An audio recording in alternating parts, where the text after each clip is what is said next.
pag may time. Di ba tita, no? Siyempre. Ito yung place na dito sa Kojak. O yung surrounding place na pinagpapit pa na hideout.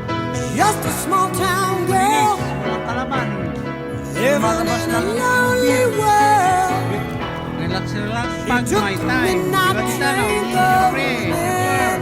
Yung place na dito sa Kojak.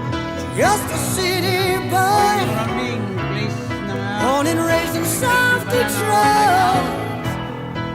He took the midnight